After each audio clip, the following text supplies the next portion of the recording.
right, how's it going, 6th grade? We are looking at our science activity for December the 10th, okay? This one is focusing on weather instruments. So they want you to actually understand the definitions behind each instrument when you're going forward. Normally, what you would do is you'll whip out your ACS device and you would just quickly find whatever it is that you need to find, but unfortunately, you are not able to do that right now. So we are actually going to go through and give you each one of the definitions. Now, what's going to be easy for you, in all honesty, is if you do have a device, you can go to Weather Whiz Kids and search weather instruments on your own, but you're not going to need to if you're watching this video, because I'm going to give you the definition, so when you turn over to the next page, you'll be better prepared, okay? But I just want to show you what the website was and how it looks on the cell phone to help you kind of get an idea, okay? All right, so let's go and look up what our weather instruments are. First things first, a thermometer. A thermometer measures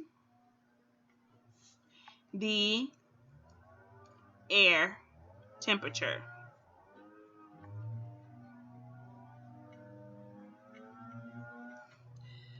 So the whole purpose for a thermometer is to literally measure the air temperature surrounding it, okay? That is what it does. That's how it works. When you have a thermometer, you kind of, if you're measuring someone's temperature and you have like a head thermometer that measures the air around it or the surrounding area, if you have a weather instrument and you are measuring, say, someone may have a temperature at school and they use a thermometer to measure. They're actually measuring the air that's around your body. So even though they may put it up to your forehead, they're measuring the space that it takes up around your body, if that makes a little bit more sense, okay? And once that happens, the liquid kind of moves up and it gives you your temperature. Now, if it's digital, it's still kind of the same operation. The temperature moves up and tells you exactly what you are, okay? We're going to go ahead and go to, I'm looking for, here you go. A hygrometer. A hygrometer measures the water vapor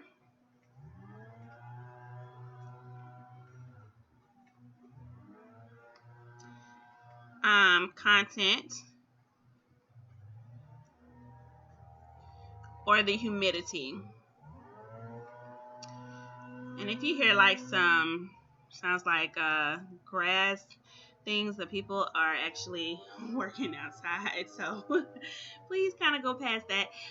But anyway, if you ever stepped outside and it feels sticky and it feels wet, even though the sun is shining bright, it hasn't been raining, that is the air moisture. That is the water vapors in the air, which causes that level of humidity, okay? And that's what a hygrometer measures. Alrighty? Alright, let's move on to a barometer. Oh, there go Anemometer, sorry. Anemometer measures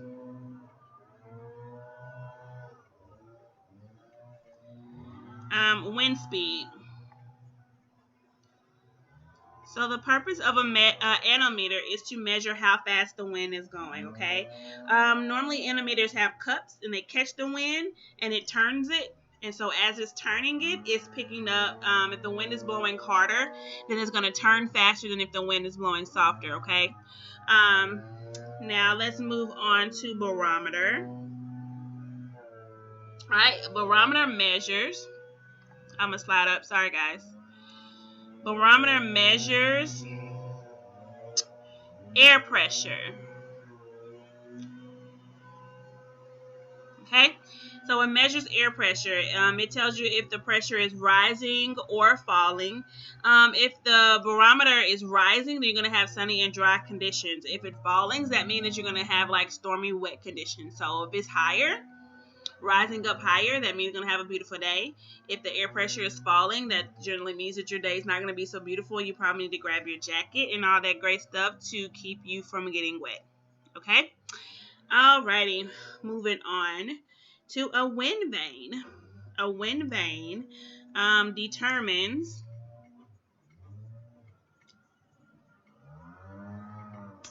direction of wind.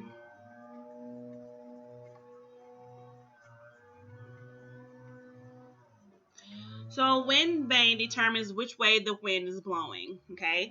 The way that the instrument is set up, it tells you if it's blowing north, south, east, or west. So you may have seen like old barn on a movie or something like that, and you see on top of the barn there's like a rooster sitting on top of an arrow, and it has sitting on top of like NWSE.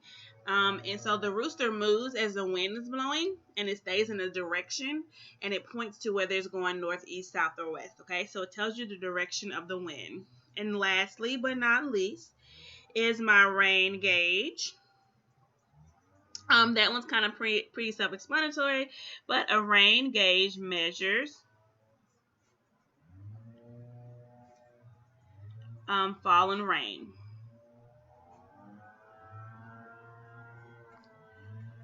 Over a period of time.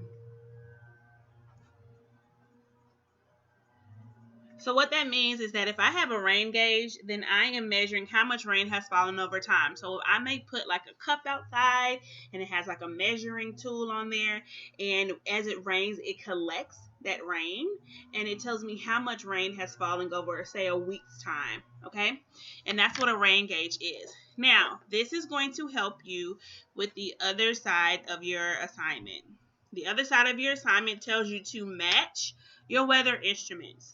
Now, we just went over all of the definition and examples of the weather instruments. Now it's your job to go through and match them based on the definitions we just went over. Okay? It's all right there. Then you're going to write the name of the instrument in the picture and explain how it works. You're going to have to do a little bit of research for that one there, guys, okay? But remember, we talked about those cups. We talked about cups and how they work and how they rotate. Now think about the cups. And we said the cups catch speeds of wind. Okay. Now, that is all I have for you today for science.